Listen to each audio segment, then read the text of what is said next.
Hello, friends. My name is Steve, and this is Steve Talks Books. I'm here today with some friends to discuss the first part of The Darkness That Comes Before. So we'll go ahead and go around the room and give some quick introductions. Hey, I'm Katerina. I'm just a casual fantasy fan. I read the Prince of Nothing trilogy about 3 years ago, and I fell in love with it. And I haven't really had a chance to talk about it with anyone, as there haven't been many people reading this series. So I'm glad that I finally have a chance to do it now on the podcast. Awesome. And my name's Daniel, and I'm a casual reader as well. I have been looking for someone to talk with this book about besides in the Three Seas forum or the Second Apocalypse forum, but it didn't seem to catch any steam on the internet until maybe the last 2 years, which is good because preceding that, it did not seem to have good reviews. Hmm. Interesting. Yeah, I didn't. I've always heard great things about this series, but when I started looking into more reviews, I noticed there was a it wasn't as high as I expected it to be, considering the quality. Yeah, Yeah, go it's ahead. true. It's true. When I read the series for the first time about 3 years ago, there was no one talking about it on YouTube. There were a couple of reviews from a few years back, but it's I think it's only been the last year or two that people have actually started reading it and praising it.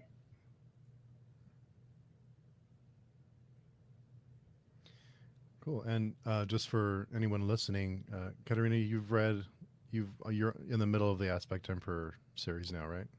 Yes, so I've read the entire first trilogy, The Prince of Nothing, and I started The Aspect Emperor about 2 months ago. So I finished The Judging Eye already, and I'm currently reading the White Lot Warrior, which is the book 5 in the entire Second Apocalypse series. But as I was telling you before, I was reading the White Light Warrior, and then I started my reread of the Darkness that comes before, and I pretty quickly realized that it's pretty impossible to read two books from this series at the same time. So I decided to put the White Light Warrior on pause, and now I'm focusing on Darkness. But I'm hoping to get back to book 5 soon. Awesome. And Daniel, have you read all of the books? I have read all the books as well as the Atrocity Tales, which are his short stories in the world. Hmm. Oh wow! And are you rereading The Darkness for this, or are you just going off of memory? I'm rereading. It's been a Hmm. while since I've read it, so So for both of you, as what have you noticed on the reread? Has there been anything that you've picked up on so far that you may have missed, or that you thought, oh, I missed that the first time, or that references something later in the series? You know, for me, like I kind of forgot how dense the series was, especially the prologue. Like I remember I was pretty confused when I read it the first time, but like rereading it now that I know a lot of these references, I didn't realize how much like name dropping he does in the first like 30 pages. Um, so that was something like I mean it was a great feeling now reading through it, like knowing what all these like most of these names know mean and what these places are. But there are definitely things from like the Judging Eye um, that I can connect to the prologue now.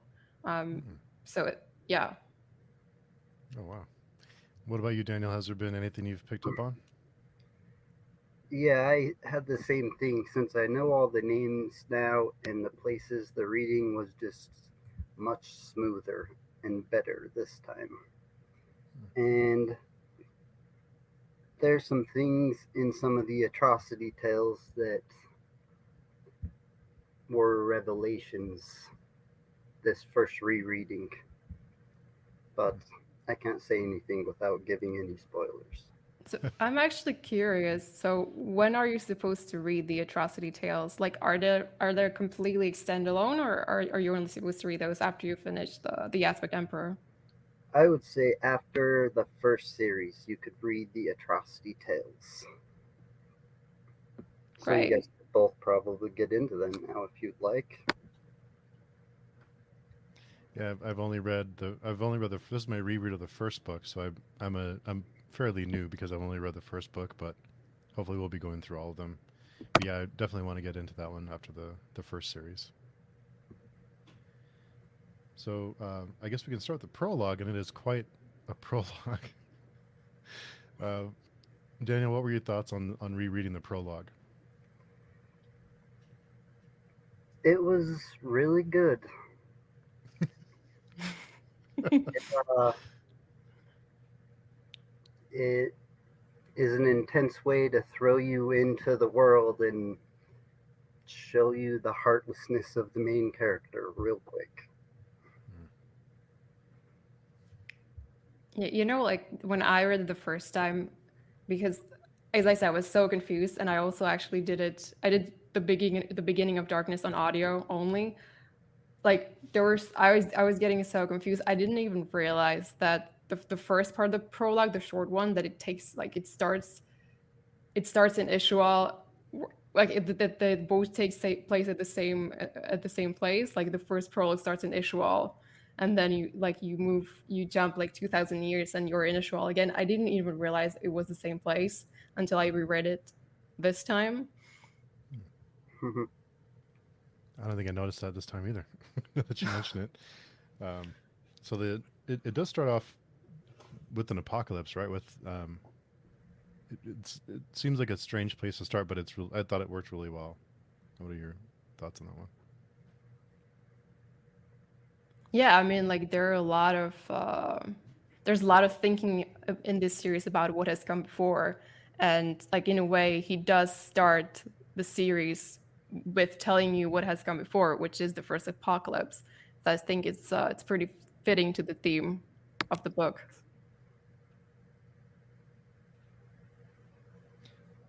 And I was a little bit surprised with the. I'm probably going to mispronounce all these names, so I'll need both of your helps to pronounce everything. But the Shrank, is that how you pronounce it? Yeah, Um, that's good. the Shrank. Okay. So yeah, the finding their footprints and them being hunted by them. I thought it almost read like a horror novel for a little bit during that time when they were being hunted and they were when he leaves Kellis behind. That was that was fun. But yeah, that whole setup seemed almost like a survival horror almost. Yeah, it's literally very apocalyptic. Like first you have the first part of the prologue where like they're locked in this like citadel and everyone's dying off from the plague, and then the boys they're like completely alone. Um, that's it's pretty apocalyptic, and then in the second part you definitely get some horror elements with Callus and what's his name, Lewis, being chased through the woods by the Shrang. And then when he finally encounters the non-man, like that, I remember when I read it the first time, and even now, like it gave me chills when the non-man arrives with his cloak made from people's faces. Yeah, that was great. I mean, it's a pretty striking image, but it's also like it's very scary. And Daniel, since I know you're really well read in the series. There's some there's the uncle that um, is there for a short period of time. There's some things implied there. I wasn't sure if there was something else to that. Um, if the uncle was abusing him, or if that was just implied. The uncle was abusing Kellis, Yeah. or um, in the beginning, the little boy was Kellis's great great great great great 2,000 years great grandfather, who the I don't even think he was his uncle. He was Mm. I uh I think he's just an ancestor of Callus's, right? Oh, okay.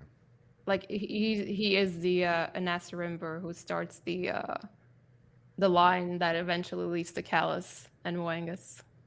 yeah, and it's like the court jester or the bard that's the only one left alive that does that to him, and then he kicks him off the balcony, and the Dunyanes show up afterwards, and he's scared of them, and they show him that they're not going to hurt him and take him in, and then Yeah. 2,000 years of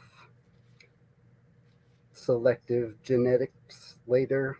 Tellus is the next one, and his father is Moingus, who's still in the line, and he needs to go find him. Oh, okay, yeah, I had my name's written down wrong. Yeah, I was thinking about the jester from the first part. Yeah, that was my fault. I'm really bad at the names. You can both I don't, I realize don't, fast.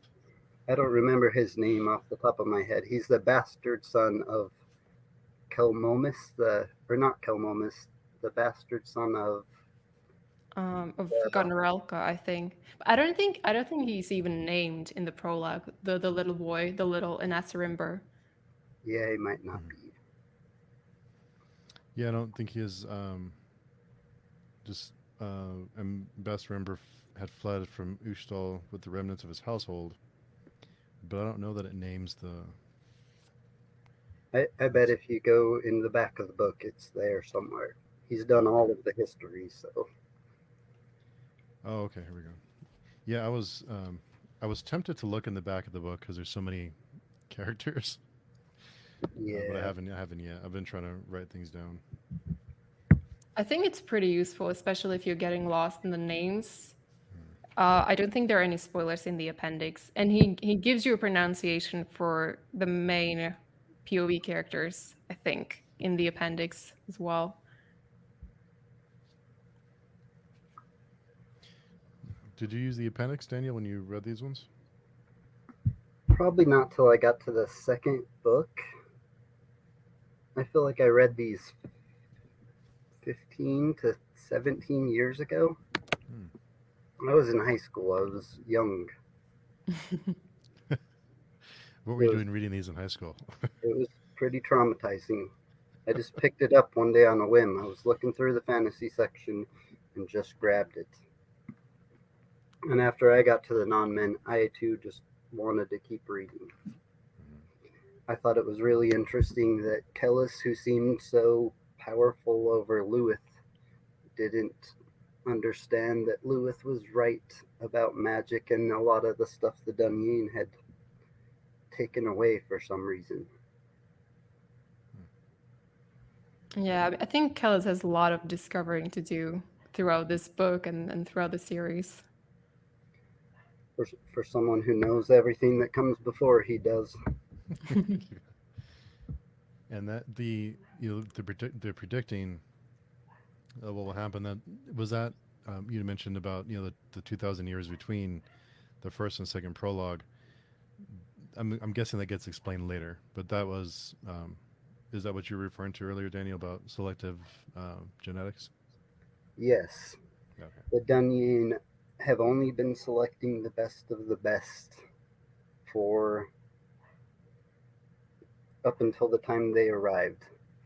And they denied magic and hid it from everyone. They denied a lot of things, but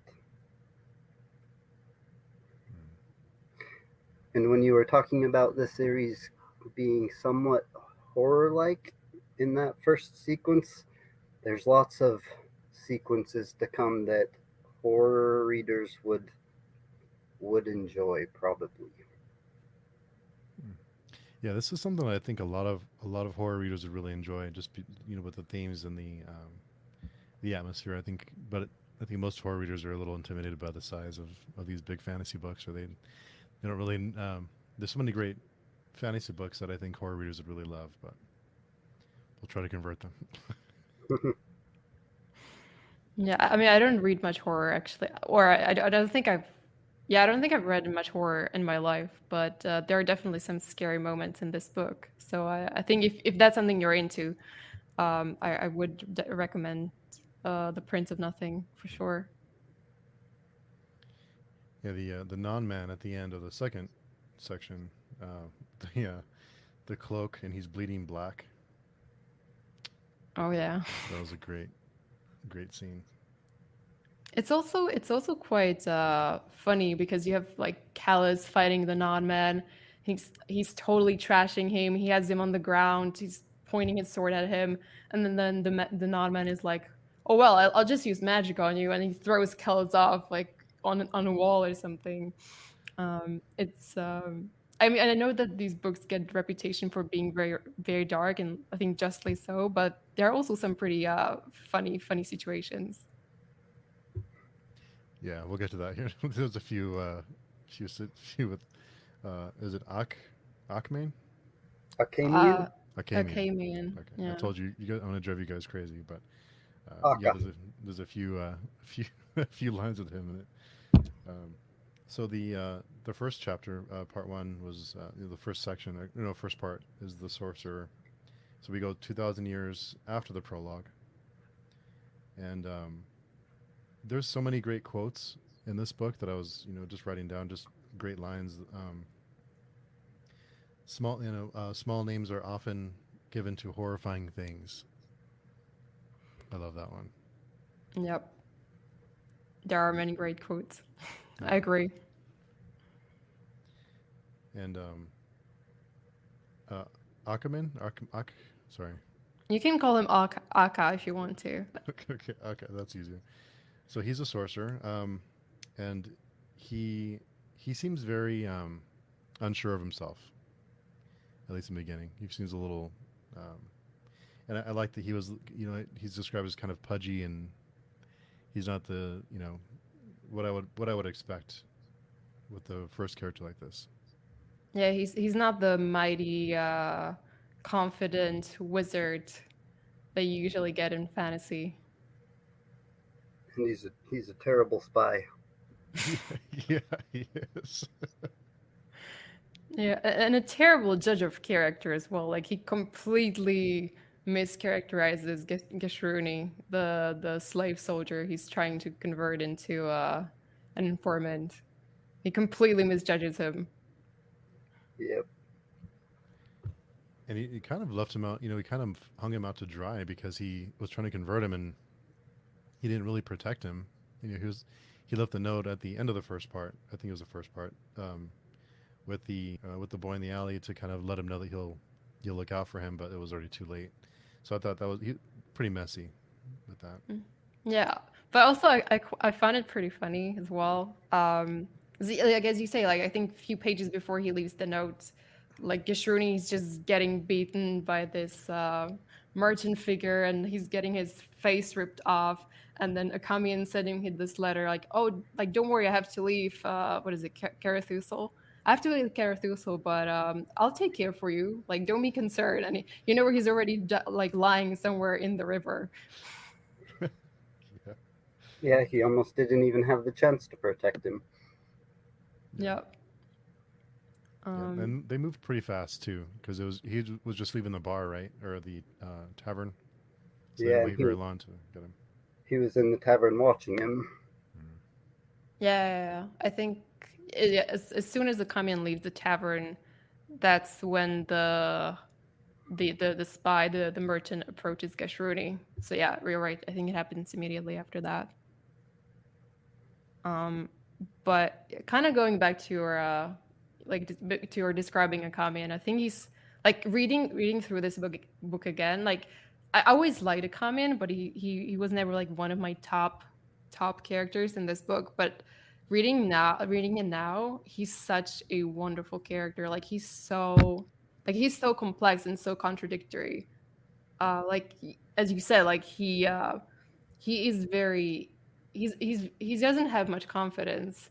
He's very insecure, but at the same time you get this idea that he's also like very very powerful, and if he could really do bad things to a lot of people.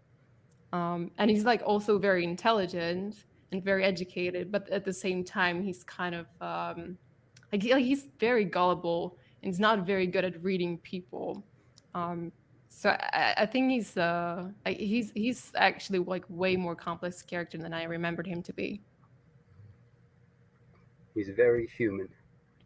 Yes. Yes, to go put it. Yeah, very sentimental too. I kind of picked that up from him when he was. Um, That's another name I'm gonna butcher. Is it Iram? Inrao, Idram? Yeah, Sorry, I Imrel. can't read my own writing. his student. His student. You know, they had to convince him to sacrifice him to discover and find out about the holy war that is being set up, so that you did get that sense too that he's, being a spy. You'd think he'd be the opposite. He would be ruthless, but he seems like he cares a little bit too much for someone in his profession. He's a terrible spy. I mean, yeah, like he does care about Enro, but then at the end of the day, he still chooses the mandate over him, right? Like he does agree to go to Sumna and to turn Enro. So I don't know. Like, yeah, I agree with you. He is very sentimental, but I think he also has a ruthless side to him as well. And I did like the setup with the Holy War, and that becomes, I'm sure, a bigger theme later. But um, it starts building that, um, as a reader reading, rereading it this time. I did get that sense of, like some anticipation with the Holy War, and it's being set up, it's being talked about. Um, so I thought that was well done too. With not, there's a lot of setup here for the entire world. On your rereads, what did you both think about that? About the first part, was it were there things that you forgot about, or is it all? Were you all feeling pretty comfortable with it? Like having read the Prince of Nothing, it actually inspired me to go back and read more about the First Crusade, which is where the Baker has taken a lot of inspiration from. So I've been reading this book on the First Crusade, and it's fun. It's fun to be able to see like how the places he's taken from our world and transform them into his own thing. So I don't think I found the Holy War confusing. I wouldn't say that, especially because it's so like grounded in our history. Like if you know, I think the history of the First Crusade, even superficially, you can see where a lot of these like what a lot of these factions correspond to, and how he has been inspired by real history.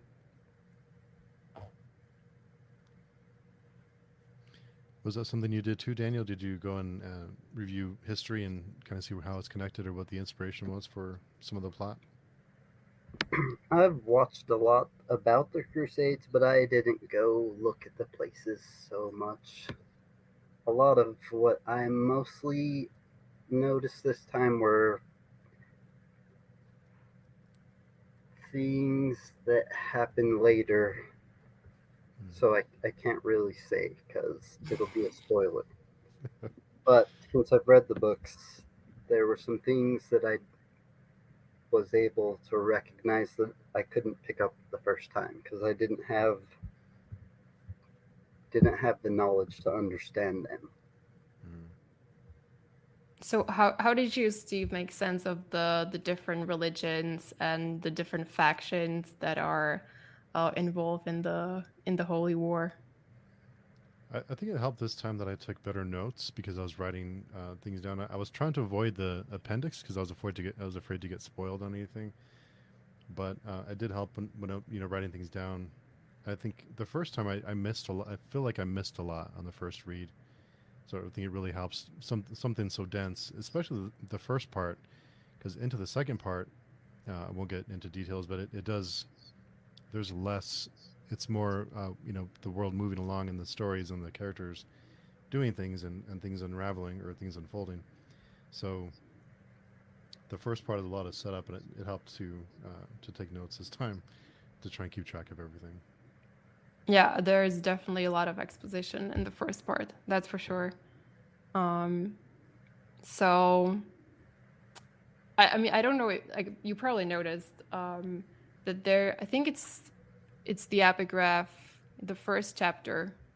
It's a quote from the what is it? Compendium of the First Holy War, written by Drusus Acamian.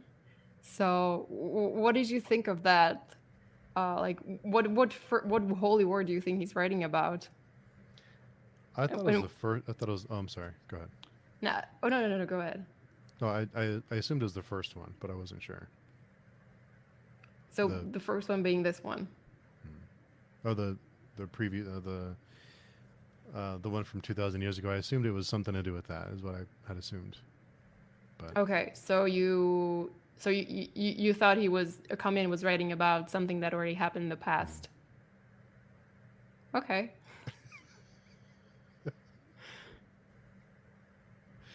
I mean that's a legitimate guess. okay, I think I'm maybe on the wrong track with that one, judging by your response.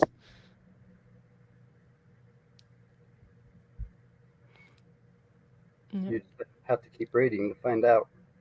Yeah, But he's 2,000 years late to be the historian. yeah.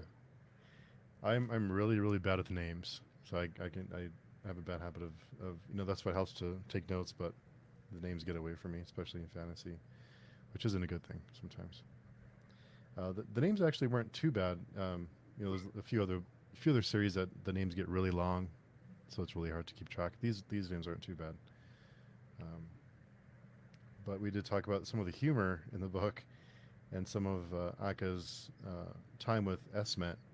There's some funny moments there when he's just her, her thoughts spending time with him, and him in the mornings. What is it? Something like he was making mud or something, and he was, you know, those interactions there were some funny ones there. Yeah, he's creating the first apocalypse in the bathroom, essentially. Yeah. I actually remembered that joke. Even before I reread this book, that was one of the things I remembered from the first part, them having fun about that. Um, but what did you think overall about their relationship between Esmenet and Akami and the whore and the sorcerer? What do you think about that one, Daniel? I thought it was really interesting. When I first read it, I had only read normal fantasy that kind of usually always involves like a boy coming of age or someone growing and conquering something, and was completely different at the time because there weren't even whores in books probably that I ever read before this. And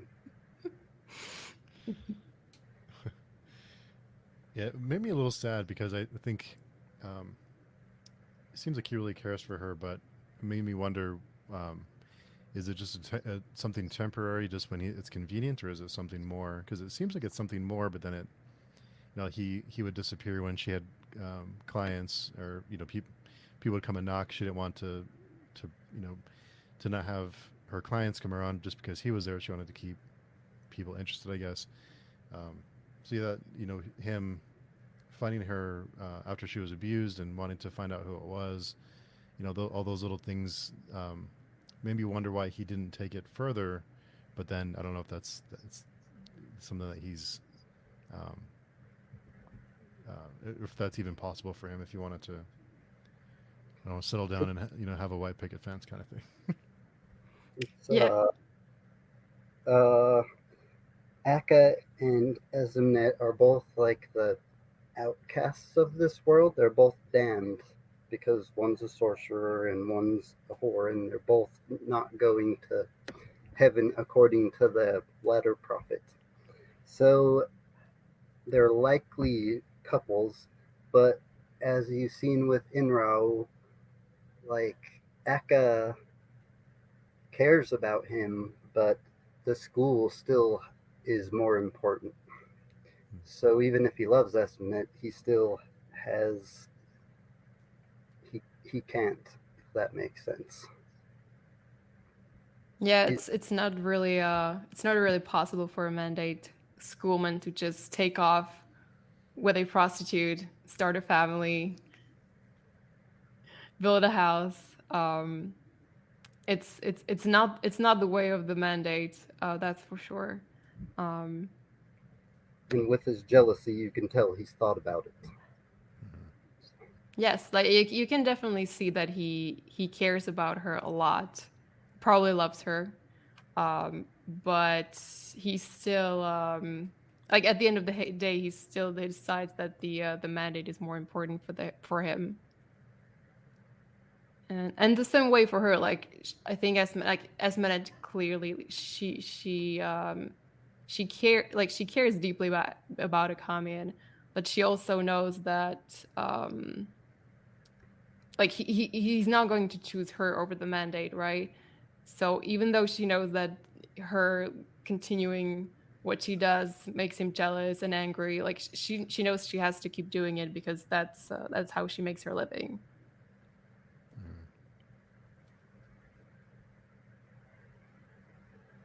Yes, and it was there. You know, talking about the humor, there's some humorous times there, humorous moments there. And of course, at the end of the first part, I think it was the end of the first part, Akka has the vision.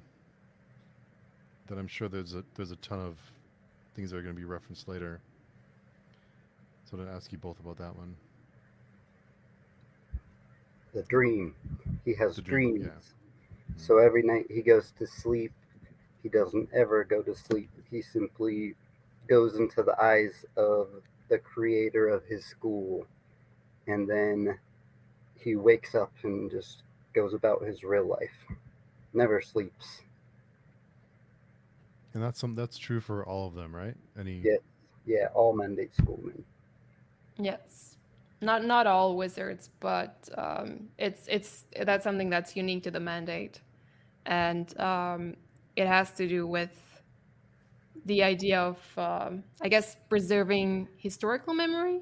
I mean, there's a lot about like memory and forgetting and ignoring the past in the series, and the Siswatha dreams are really important to this. Um, so the idea of the dreams is that like if you want to remember what happened before, if you want people to remember the first apocalypse, it's not enough just to tell them that it happened. It's not enough to write it into books and let them read about it. Like in order to have people remember it, they actually need to experience it, and that's what the mandate schoolmen do. Like every night they go back, they experience the first apocalypse through Seswatha's memories, with Seswatha being the founder of the mandate. And then they wake up and they're a joke of this time because no one else believes it. That was 2,000 years ago. No one remembers it except for them. and I think I'm almost positive it was in part one, but I think Akka did start to question, um, no one knows it, kind of questioning his faith a little bit. Yeah, I think he even mentioned it he mentions it even in the second chapter, I believe, when he's being debriefed by the mandate quorum, that even within the mandate itself there are skeptics and the faithful, or the believers, that the mission of the mandate is to search for the consult and to try to restore the consult, but the consult hasn't shown itself in over 300 years.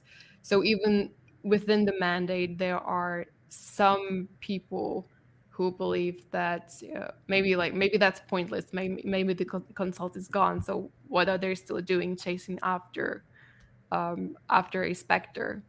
And I think Akamian counts himself among the mandate skeptics.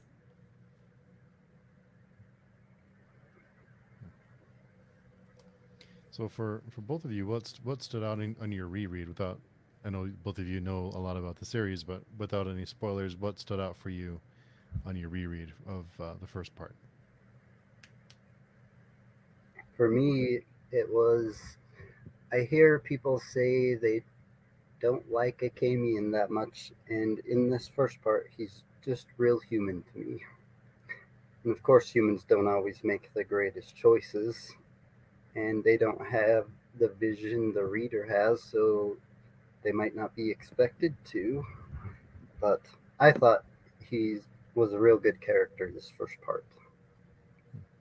Yeah, I mean, I have to agree with that. Like, I think I already mentioned it, that he's like, to me, like he's such a complex and wonderful character. And yeah, as you say, Daniel, he's so human, and probably one of the most relatable characters in this series. So I love Akami, and um, I think another thing that stood out to me, maybe something I didn't pay as much attention to when I was reading through the Darkness That Comes for the first time, is just the general hypocrisy of like all the institutions in this world, like within the church, within the Thousand Temples. Um, you like essentially, like, as I think we talked about, is that sorcery is heresy for the Inthrithi, for the faithful. But then you have Maintened, who's making this alliance with the Scarlet Spires, one of the sorcerer's schools, um, because that's convenient. Um, you have the Emperor is also supposed to be like very like a true believer, but then he actually has his own magic school, and like prostitution is also heresy. But then you learn from Esmenet that actually like half of her clients are from the like the priests from the temples in Sumna. um there is a lot of hypocrisy, especially in the religious institutions, but in the other institutions as well. That's just very striking to me on this read. And it reflects real life well. Well, I didn't want to say, but yes, I'm afraid so. um Yeah, this book does not paint a very nice picture of religion, especially organized religion, I think. Yeah, yeah, definitely. And I wanted to be sure this was in part one before I brought it up because I started losing track. But the uh, during the celebration when uh, is it Montanet? Mathanet, I think. Mathanet? I want to drive both of you crazy. When he No. declares the holy war, he sees Akka, and so you know, we see we. I think is the so it's implied that he's one of them, is right because he can see him. Yeah, I think that that's the implication. Um, which I don't think in itself should be that surprising. Like there are people who have sorcerer's abilities but not actually sorcerers, like they don't practice sorcery. And I think some of them also are part of the Thousand Temples.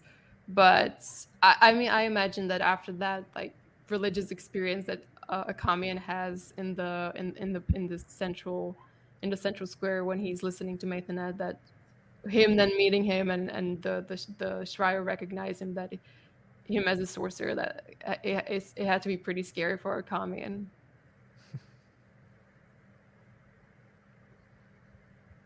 Yeah, that stuck out to me too. And earlier, when they were talking about Mathanet originally taking power, how he had no enemies, all of the different deities, people bowed to him. So he was something different.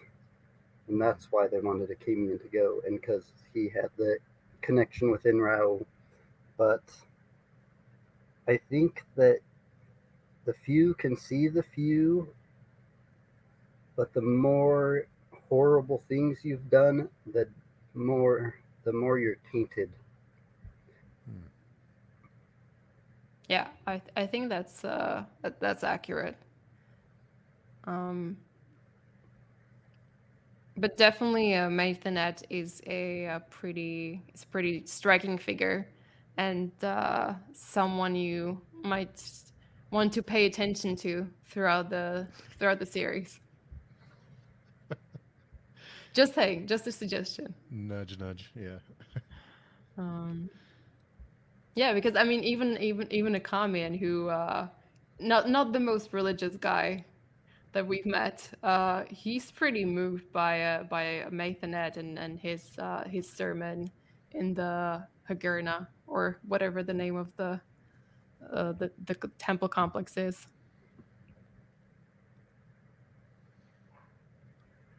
I really love that whole sequence of the celebration that was happening and all everyone's coming to gather to see what you know learn more about the Holy War. I thought that was a great sequence. Yeah, it's very it's almost like a spiritual experience Mm. for a Kamian. And then at the very end he gets to meet his another former student of his, Proyas, which we only meet very briefly in part one. um, but I also find it very funny that and I mean, this is not a spoiler. I think it's mentioned in part one that like this is something like meeting Mathanet and standing there on the platform kissing Mathanet's knee, something that Proyas has been preparing for years, and and then it's completely ruined by a Kamian just showing up randomly and completely ruining that experience for him. Like it's not written as a joke, but it's a funny situation if you understand the context and what the Proas who Proas is as a character and what he's gone through to prepare for that moment. Um, and then Akami just ruins it.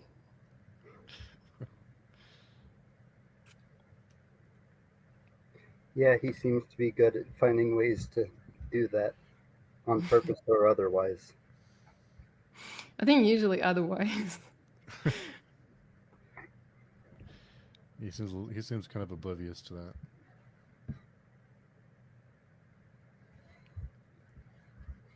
Yeah. Um, what else from part one did there's so many there's so many great lines, and one of the it may have been even in one of the prologues I have written down. We are nothing more than our thoughts and passions. Yes, that's very Baker like. Yeah. The idea that you're not really in control of your actions or your thoughts, that what's really controlling you is your biology and the norms and around you. Like that's one of the core themes of this book and of the entire series. Hmm. So I think that's a good quote to pick. Yeah, there's a more elaborate one that basically says the same thing. When he's talking to Lewis, he says, I think it's no soul moves alone. All our actions are determined by the thoughts and words of others.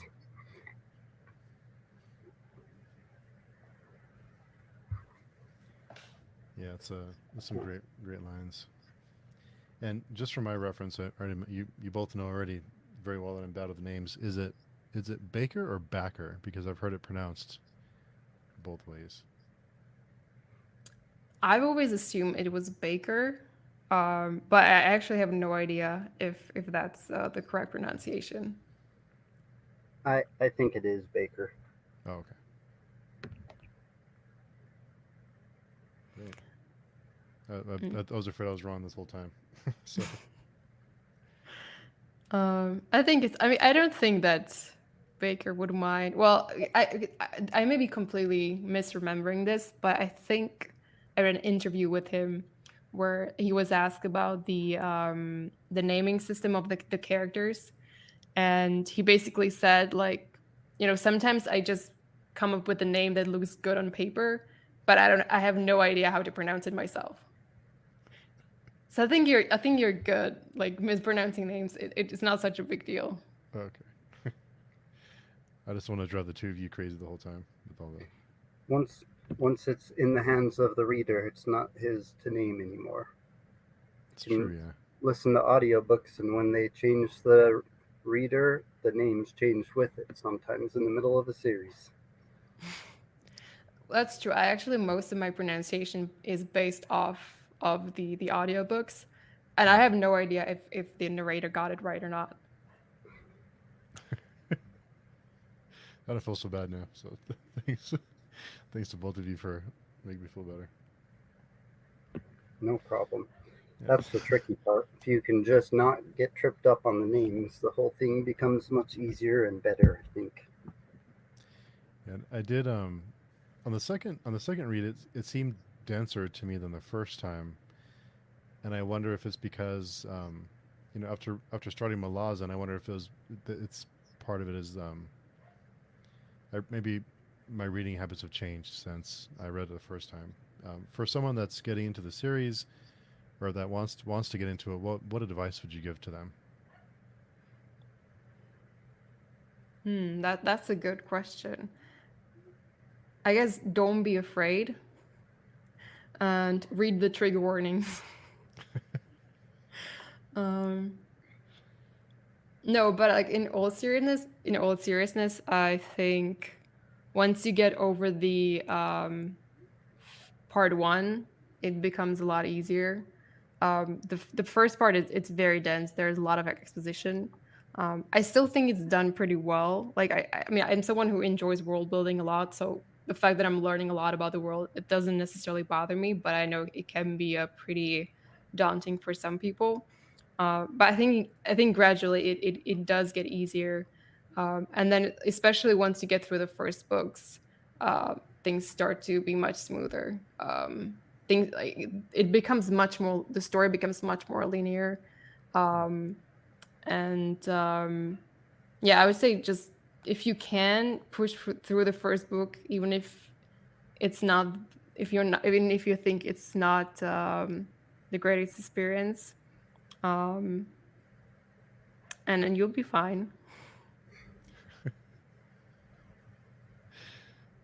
Daniel, what advice would you give to someone who is wanting to get into the series but not sure what to expect? Mm, I guess it would depend on the types of books they read. If you've read Malazan, then you're ready, more ready to handle this than if you've read, say, I don't know, Lord of the Rings or something like that. Though Lord of the Rings was really good, this is just not the same at all. So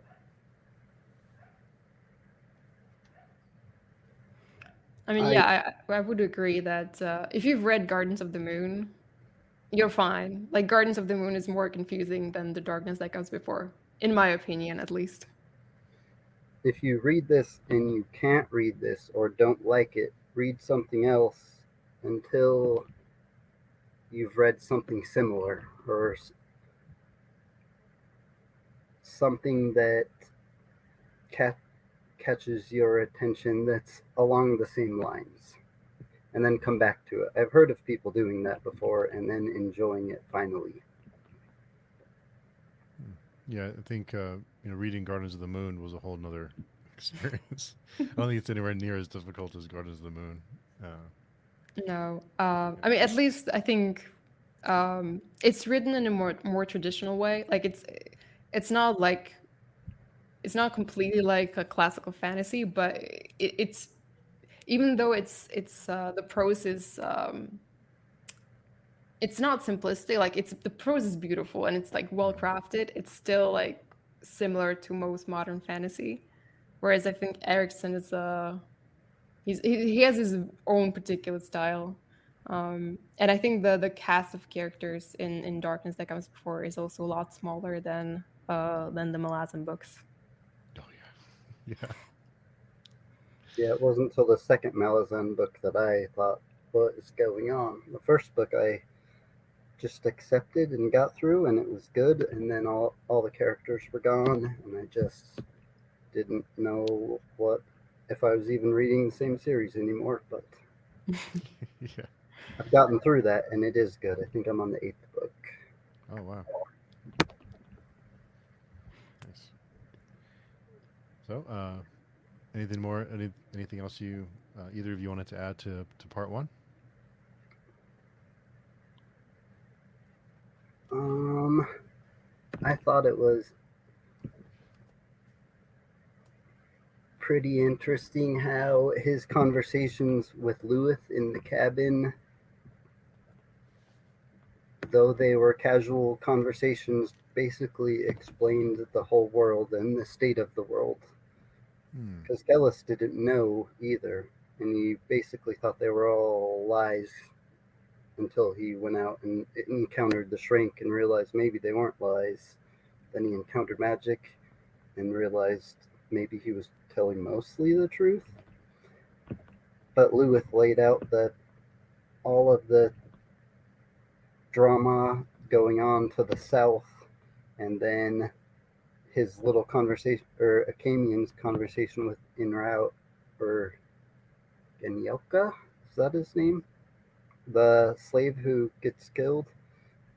That conversation, those two conversations had so much world building in them to just explain the state of Irwa in, I forgot what year we're in right now. 12. I think it's like 41, 4,000.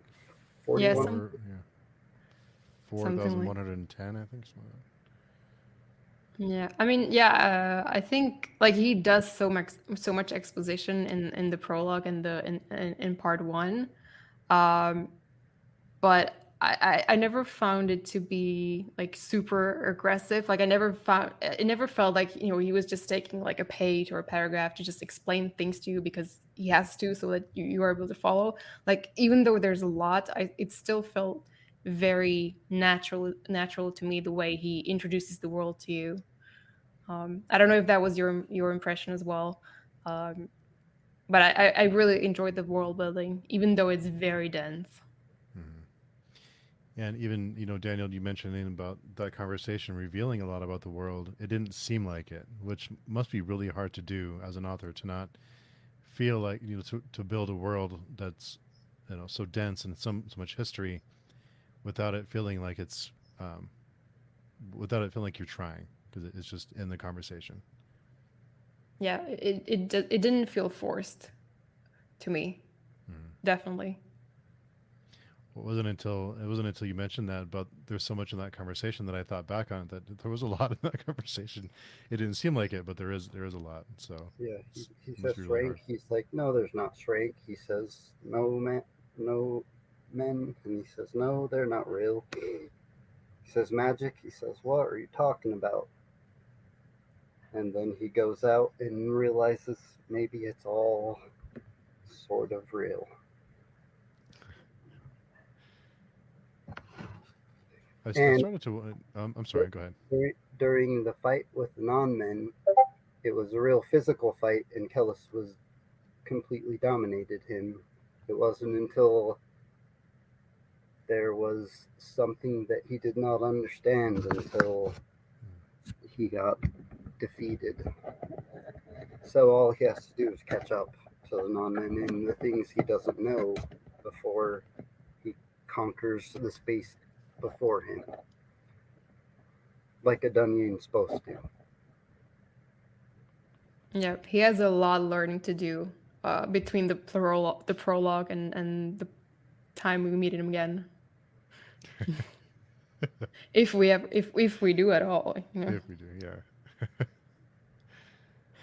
Awesome. Well, I wondered if there was enough in part one for us to have a long conversation, and before we know it, it's an hour's gone by. So That's true. there's so much. Yeah. And I feel like we only touched the surface. Like there's so much more we could probably talk about. What Yeah, else? we didn't talk about Akamian going to the school and meeting Sarslis, his old master, and talking about how he doesn't have to play Jan with him. Is that what it's called? Is it Basically, Janan? yeah, the game, Hmm. because there's no game because they're friends, so they can just be blunt with each other. Oh yeah. And then he goes in there, and Sarsalis kind of doesn't help him because he lied about Inrao or didn't tell him that he's a feeble-minded person. Yeah, I mean it's another example of a Kamian completely misjudging people when he thinks that his former teacher is on his side, and the other guy, what's his name, Notera, the other sorcerer, is opposing him. And then when you later have the conversation between just the two old sorcerers, you realize that it's actually the other way around, and Akamian's teacher is the one who's been sabotaging him the whole time. He's really not good at reading people, Akamian.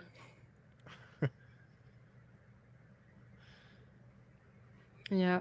He's very trusting for sure, and he cares about everyone until they do bad things to him. Which is like maybe surprising considering how cynical he usually seems to be about the world. Yeah, Like, that's true. like you'd think he would learn the lesson, but no. He's a gullible old wizard. Yeah, which I guess is what makes him relatable. Like he's a nice guy, even though he's not always doing nice things. At the core, he is trying to be a good person. Yep. And the usual is the wizard's like the wise, mysterious one, and you just get to find out all about him and his human problems real quick. Yeah, he's basically a sorcerer going through a midlife crisis. That's what a commune is.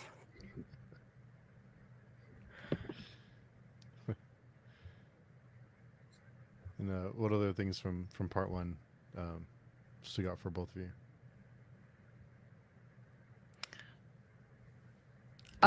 For me, and I think the character of Inrao is still a bit of a mystery. Um, like I do understand why well, actually I'm not sure. Like why do you think that he decides to help a commune? It's a bit ambiguous. Like we never really, I don't think we ever find out if he's doing it because he loves the commune so much, or if he just feels like he feels he has to, because otherwise the mandate would do something bad to him. I kind of took it as he's out of loyalty to Akka is the way I took it. Yeah, Akka kind of hid or thought he hid him from the mandate, but Sarsalis kind of ratted him out. So it was that loyalty. Akka cares about the people he tries to teach. He has a lot of love, misplaced or not. And people who have a lot of love also have a lot of anger. Yes, that he does have. And you can see bits of it when in the tavern when he's attacked by the Shryle Knights, and he has to pretend he's this like incompetent redneck villager who's coming to visit his poor nephew in town.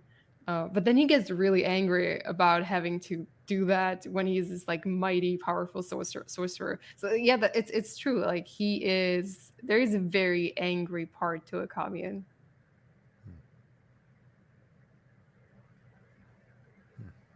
I never thought of it that way. That he has so much love that he also has lots of anger. Yeah, he's a bad spy. Yeah. All it comes back to him being just a bad spy. Maybe a good teacher, but a bad spy. Yeah, but like all his students run away from him. Like you have Inrao who decides to become a priest, and then Proyas who decides to become a pious knight, whatever. Maybe that comes back to the doubt in Akamian you were talking about. Maybe he shares his doubt. He just wants to be the best teacher, whether it's his school that's right or the other school that's right, to show everything. Because you can tell he's still learning himself.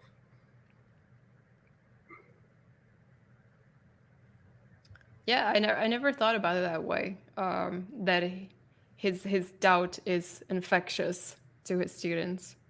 That's a good way to think about it. Or he's just not going to push the final push because he himself can't even get there, even though he's a mandate schoolman.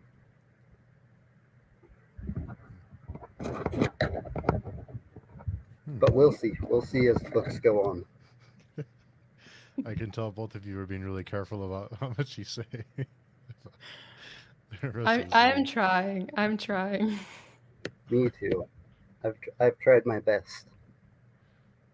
Yeah, pretty good. I haven't noticed anything, so yeah. But since that's the parts I found most interesting are the revelations he gives to the future right at the beginning. Like, I could say one thing that he says, but not say why it's important, if you would like me to. Sure, I think you can. I'm actually not sure which part you're referring to. Kellis is fighting the non-men, and the non-men says, "You killed my book. That one's important."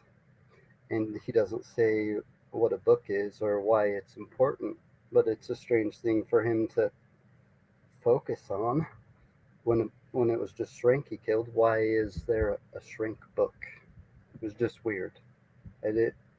I just continued reading it and didn't think anything of it, but it was interesting this time. That doesn't ring bell to me, so I don't think I've gotten to that part yet. I'm as oblivious as Steve right now. Yeah. Huh. Interesting. Yeah, I wondered if, when I read that, I thought, is he just crazy, or there was a lot too in that whenever he spoke, there was a lot of weight to what he was saying. I just didn't understand what he was talking about. So at the end of the prologue. Yeah, I mean, I've read 5 of these books, and there's still a lot that he said that I don't know what's that supposed to mean. So after reading just one of these books, I think you're fine not understanding. Like, that's the correct response. Okay. Yeah, and it was still very good to me. My first read, not catching all of this, but there's a lot in there that makes sense afterwards.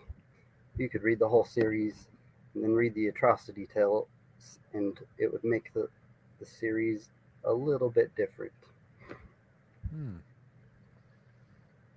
Yeah. I want to get back to reading Yeah, now. I'll get there one day, one book at a time.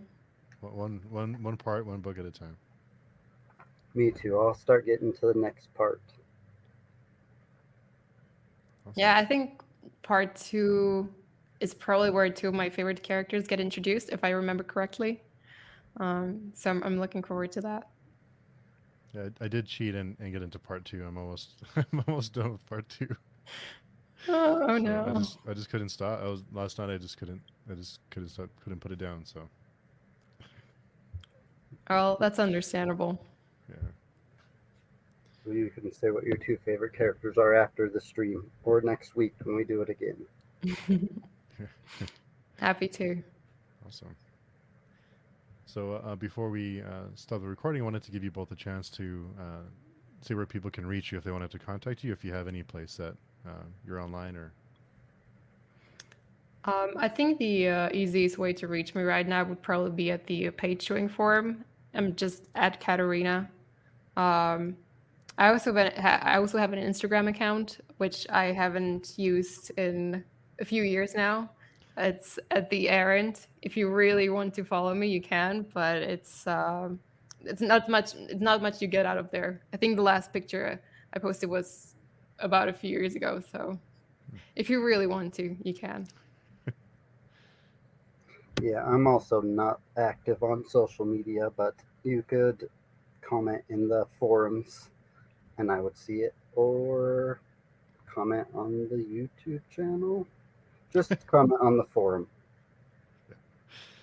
I'm so excited that both of you decided to do this, because I was hoping someone would want to talk to me. So I'm really thrilled that both of you are doing this with me. Learned a ton. Well, thank you for doing this. I mean, it's great to finally have a chance to talk about these books with someone. I really appreciate it. Yeah, it's been fun. I've managed to talk two of my really good friends into reading the series. Mm. One of them, it's his favorite series. One of them still prefers the Game of Thrones, I think. Hmm. But no, Malazan.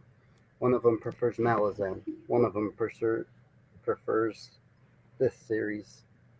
Then I have another friend who likes the Wheel of Time the most. But Oh, Yeah. oh, There yeah. seems to be quite a lot of rivalry between Malazan and Prince of Nothing, from what I've noticed. R. Scott Baker said that Stephen Erickson is his favorite author, actually. So Oh, really? I didn't know that. they're both Canadian.